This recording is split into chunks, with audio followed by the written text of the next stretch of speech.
پیارے دوستو، عید الاضحیٰ کے دن خاص کرنے والے اہم کام کون کون سے ہیں کہ جو حضور صلی اللہ علیہ وسلم نے ہمیں بتلائے ہیں؟ آئیے سماعت کریں کہ عید کے دن ٹائم سے اٹھیں، سب سے پہلے نماز فجر باجماعت ادا کریں۔ نماز فجر باجماعت ادا کر لینے کے بعد دوستان محترم قرآن پاک کی کچھ تلاوت کریں اور درود پاک کی کثرت کریں، اور اس کے ساتھ ساتھ اللہ اکبر لا الہ الا اللہ اللہ اکبر وللہ الحمد، اس کی بھی زیادہ سے زیادہ کثرت کریں۔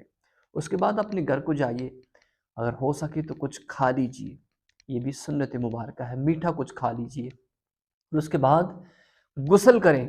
غسل آپ نے لازمی کرنا ہے، عید کے دن غسل کرنے کا ضرور اہتمام کریں، بڑا ہی اجر و ثواب ملتا ہے، بندہ گناہوں سے پاک و صاف ہو جاتا ہے۔ غسل کر لینے کے بعد اپنے بالوں کے اندر تیل لگائیے، کنگھی کیجیے، اچھے کپڑے پہنیے، دھلے ہوئے کپڑے پہنیے، اور پھر خوشبو لگائیے۔ خوشبو لگا کے اپنے گھر سے نکلیے نماز عید ادا کرنے کے لیے۔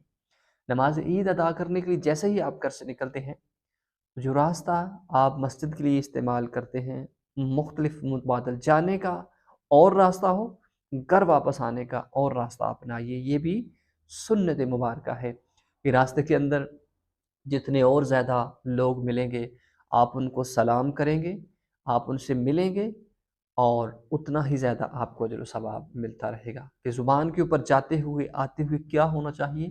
اللہ اکبر لا الہ الا اللہ اکبر وللہ الحمد، یہ تسبیح زبان کے اوپر جاری رکھیے۔ اور پھر نماز پڑھ لینے کے بعد جب واپس گھر لوٹیں پھر قربانی کریں، اگر استطاعت رکھتے ہیں آپ تو قربانی کریں، اور پھر اللہ کو زیادہ سے زیادہ یاد کریں، توبہ کریں، اللہ سے زیادہ مانگیں، کہ بڑا انعام و اکرام والا دن ہے، اللہ سے مانگنے والا دن ہے۔ تو یہ خاص اہم کام تھے جو میں نے آپ کو بتائے ہیں۔ اللہ ہم سب کو اس پہ عمل کرنے کی توفیق عطا فرمائے۔